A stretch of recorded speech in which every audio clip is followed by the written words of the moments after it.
What is going on, everyone? On this video, we're going to be covering thumb placement. Depending on where you're at on the fretboard, you could be utilizing your thumb differently. As a teacher, I actually see a lot of people not using it at all, especially beginners. So let's talk about this.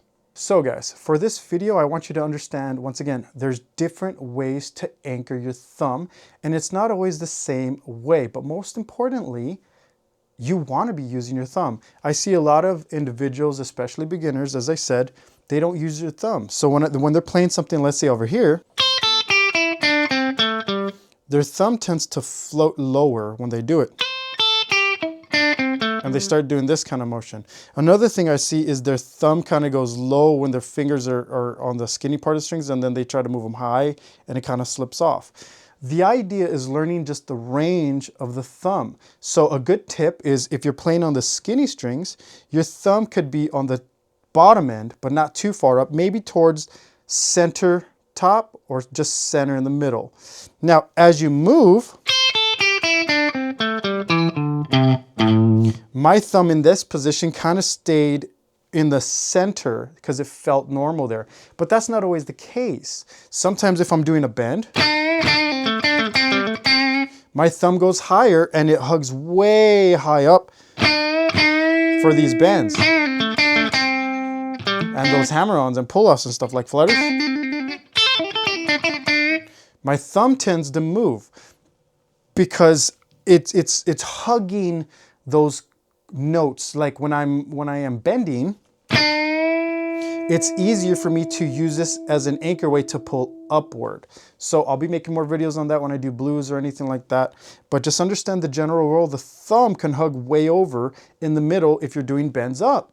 Okay, so that also can be true if you're doing chords in the low end. Now, when I go to a G chord, my thumb is kind of high.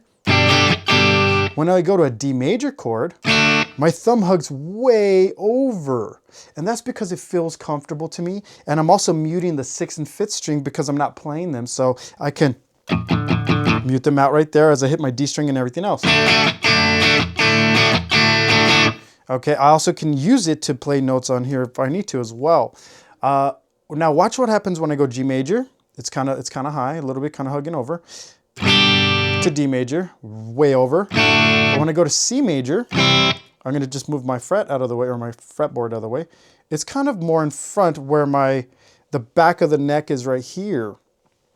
And that's because it's getting a broader range of anchor for all the notes. If I leave my thumb high over here, that can work, but this is how it looks when I'm holding a C chord.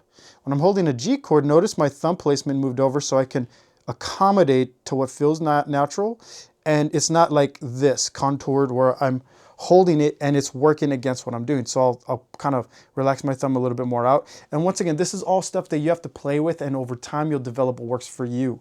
But when I play, once again, G chord, D major, way over, C major, now kind of in the middle, right here. Now watch when I go to F bar, F major bar chord. Now what I'm doing is I'm playing more with the side of the thumb, and I have my fingers in a different position. My fingers are more curled like this. So with that being said, my wrist is also a little bit more flat and straight. I don't have my elbow in my side. That all does play factors. But over here in the low range, now when I go to bends, I'm still playing it really high, but depending on what I'm doing, like if I'm gonna go, notice my thumb kind of disappeared from those slides when I went to this 4th string note. And that's because it allowed me to play the note cleaner and more accurate. Your thumb will start to learn to snap into place as you get better depending on the fretboard. Now notice I explained it 2 ways over here on the thumb. Thumb high in the middle for doing bends and stuff, and it kind of evens out when I go like with this stuff. It kind of looks more like my C shape over here, actually, more than anything, because I have a wider range of notes I'm trying to play. I'm trying to put my thumb in a position where it gets broader notes, but it doesn't always stay. So let's talk about that now, also on the high end of the fretboard. When I'm doing the same idea, Notice my thumb, I'm trying to get it over. I have this cutaway that can help, but I'm trying to get over the fretboard, but I can't get it fully over. Like if I do a chord over here, it might be better. Like watch this, my thumb is way out here instead. Like if I do a minor chord or whatever, or even an F bar or E major bar chord shape, my thumb is way out over here instead of like right here or anything like that or over here. And that's because these notes are tighter. So my thumb, if I pull it over here, it's actually going to be, for me at least, working against me to play notes that feel comfortable. So for me, my thumb tends to pop out more over here because it's a lot closer to my body, and I won't be able to maneuver as much. But that doesn't mean I won't have a lick that goes like, where my thumb is way high right over where I'm playing. It just depends what I'm doing. So like once again, like something on the higher end, something more chordy, it pops out to the low, to the middle part. So the idea, guys, is just understanding there's range. You could look at it as this: center, center top, over. Let's go back to center, center bottom, and that's it. You can't let it fall off. But let's talk about some other things real quick. Let's talk about sliding. So when I slide, when I move this over, it's not exactly pushing forward when I'm playing these notes. It's more of helping me glide the notes. When I play, until I get to that bend, my thumb is more support roll, and it usually is always support roll, but supporting that melody line where I can just glide my fingers over. I am not doing this though. See, it's hard for me to keep my thumb down here, but I do see a lot of people try to keep their thumb here or maybe at the bottom, and then it falls off. So the idea, guys, is you want to just understand getting comfortable with a fretboard takes years, a lot of practice, and a lot of different movements that you put into years of practice that will help you develop it. So let's go over this again real quick. Chords on the bottom end.